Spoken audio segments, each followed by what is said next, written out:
Hey, what's going on, Taylor? It's me, Rob Messing. I'm going to do a response to your post this week.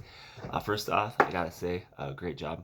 I really appreciated everything you had to say, and I thought that you had a very good way of like saying things very succinctly and very every word that you said had effect, and I thought that was really good. That's something I really struggle with, and a lot of times I'll say things that just like don't make sense, and I'm very verbose, but you were very good at being succinct and very concise.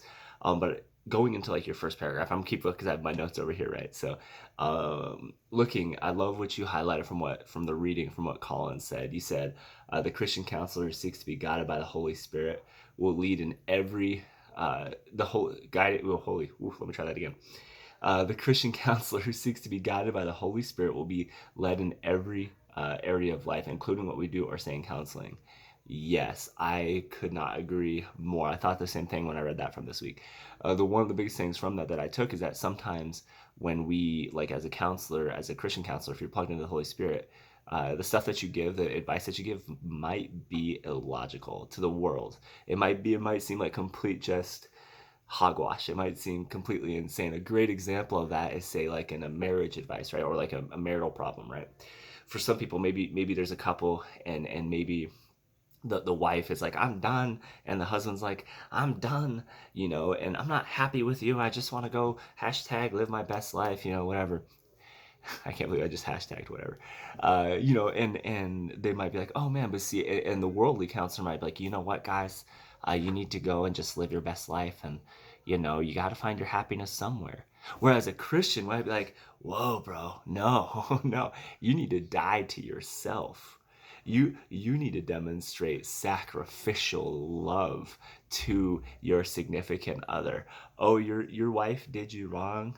Dope. That doesn't give you the right to treat her like trash. You still need to love her. And you don't just need to like casually love her. You need to love her like Jesus loved the church. And how did Jesus love the church? He died for him, right? So it's that type of Christian counseling and being plugged into the Holy Spirit is so important because it reflects Jesus's love and Jesus's kindness, and you're not going to see that in the world. And in fact, oftentimes in the world, you're going to see selfishness and vengeance and wrath and those types of principles kind of taught. And so yeah, I love what Collins said there, and then you went a little bit further talking about the importance of hope, right? Like that's another thing that really separates kind of like what the world does with what we do as Christians, right? Because as a non-Christian, right, if you don't believe in God, where is your hope? Well, your hope is in the right now, and I don't care where you're at in life. The right now someday isn't going to be good. You're going to die someday, like not to be like morbid, right? Like, but you're going to die. You're going to depart from this world. Hashtag you gone. We'll throw in another hashtag, right? And when that happens, it doesn't matter where you're at, how healthy you are. You're gone, right? And so what's the real point? But hope gives us the drive to succeed. It gives us the drive to keep going.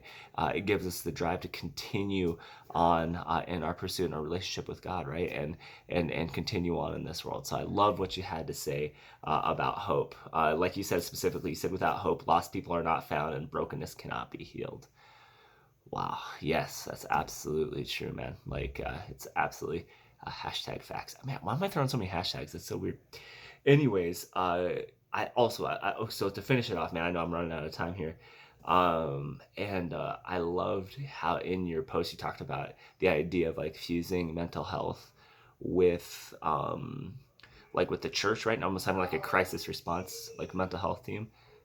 Love that idea. That is so good. And why we haven't thought of like a mental health ministry, I know in the churches I've been to, it hasn't really happened. So I think that's fantastic idea and something we should look into, right? We should, because there comes a point when sometimes you need a little bit more, and maybe there needs to be connections into like local psychiatrists and stuff, Christian psychiatrists and people giving out medicine and stuff. And sometimes there's a biological issue and that needs to be treated, right? And getting people help is super important. But hey, great job on your post this week. Obviously, it got my brain going and thinking and all doing all of that. So, well done. Very good job.